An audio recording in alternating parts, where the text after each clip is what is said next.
defe naa ne loolu rek la soxla loolu mooy li nga xam ne moom la gën a soxla ca fa mu nekk Aziz jullit la woon daan na julli te man kuy julli rek ala kuli xaal man bëgg naa la ndax man du ma juger nit selon melokaan bi ma wan dañu gën a respecté artistes yi jox leen seen gëdd te xam ne ay doomu aadama lañ ndax yàlla mënoo juddu rek mu ne la tey lii ngay doon da ngay juddu yàlla ne la lii ngay doon kon tey jii koor bu waay nekk rek président danseur ak jaay sax gerte ci buntu kër gi yàlla moo ko namm ci yow kon nag ci mémoire am ñu ngi ñaan kulli artiste ak kulli jullit sax nañ ko bàyyi mu reposer en paix lépp lu waay di wax ci moom xamal ne incha allah di nga ko fekki doomu aadama la dafa metti yaayam di dégg ay wax yu metti yaayam li muy dund rek doy na donc suñ ko boolelee leneen ci doomam day gën a metti ala kulli aal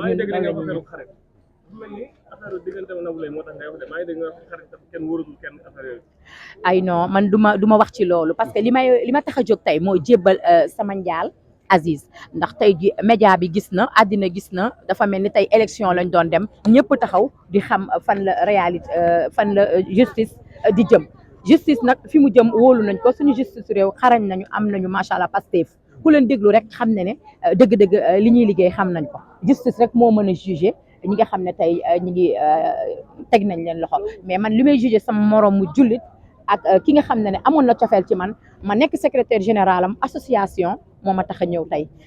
moo tax ñu jébbal li nga xam ne mooy njaal bi man Pa Moussa président ak ñoom déggee ñëpp ñi nga xam ne tam teewoon nañ fi parce que c'est normal ñoom ñu jiituñu fi ndax ñun Touba lañ nekkoon kon nag ñi ngi koy ñaanal yàlla na xippee aljana di wax nañu gën a respecté waat artistes yi te xam ne ñoom ñoo leen di bégal dëgg la ku ci nekk yàlla mi ngi lay jox ci li ngay yëngu ci sa sutura nañ leen respecté parce que buñ defee lii dañuy vexé artistes yëpp waaw ñu ngi gërëm nag ndaanaan yi nga xam ne annulé nañu seeni soirée muy Wally Seck muy ñoom macha allah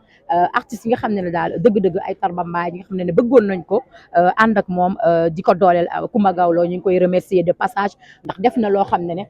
kulli ndaanaan tamit waroon na ko def waaye defal na ko porteur de voix yëpp ñi nga xam ne ay artistes lañ te Aziz jot na contribuer wu ci seen liggéey macha allah ba gis nga tout récemment clip yi nga xam ne moo doon xew yëpp ci jamono Aziz moo ko doon joué kon Aziz amoon na talent yàlla defoon na ci moom mu respecté ay magam valoriser ñu xam ñun ñooy kan ndax nag tarbiyu nañu kon nag yal na ko yàlla suturaal ni muy suturaalee dugub mu xippee aljana jërë ngeen jëf bàyyi naa justice def liggéey